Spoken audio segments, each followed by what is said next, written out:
You took out a full-page ad in major U.S. newspapers last year criticizing U.S. foreign policy. What would you do differently, Donald? I'd make our allies, forgetting about the enemies you can't talk to so easily, I'd make our allies pay their fair share. We're a debtor nation. Something's going to happen over the next number of years with this country, because you can't keep going on losing $200 billion, and yet we let Japan come in and dump everything right into our markets and everything. It's not free trade. If you ever go to Japan right now and try to sell something, forget about it, Oprah. Just forget about it. It's almost impossible. They don't have laws against it. They just make it impossible. They come over here, they sell their cars, their VCRs, they knock the hell out of our companies. And hey, I have tremendous respect for the Japanese people. I mean, you can respect somebody that's beating the hell out of you, but they are beating the hell out of this country. Kuwait, they live like kings. The poorest person in Kuwait, they live like kings.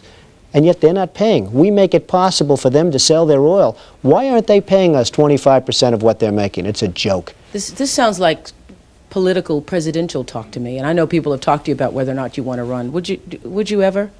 Probably not, but I do get tired of seeing the country ripped off. Why would you not? I just don't think I really have the inclination to do it. I love what I'm doing. I really like it. Also, it doesn't pay as well. No, it doesn't. But, you know, I just probably wouldn't do it, Oprah. I probably wouldn't, but I do get tired of seeing what's happening with this country. And if it got so bad, I would never want to rule it out totally, because I really am tired of seeing what's happening with this country, how we're really making other people live like kings, and we're not. What do you think of this year's presidential race, the way it's shaping up? Well, it's going to be very interesting. I think that probably George Bush has an advantage in terms of the election. I think that probably people would say that he's got like that little edge in terms of the incumbency, et cetera, et cetera. But I think Jesse Jackson's done himself very proud. I think Michael Dukakis has done one hell of a job.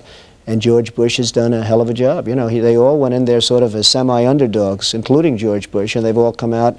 I think people that are around all three of those candidates can be very proud of the jobs they've done. You've said, though, that if you did run for president, you believe you'd win. Well, I don't know. I think I'd win. I tell you what, I wouldn't go in to lose. I've never gone in to lose in my life. And if I did decide to do it, I think I'd be inclined, I would say that I would have a hell of a chance of winning, because I think people, I don't know how your audience feels, but I think people are tired of seeing the United States ripped off. And I can't promise you everything, but I can tell you one thing: this country would make one hell of a lot of money from those people that for 25 years have taken advantage. It wouldn't be the way it's been, believe me.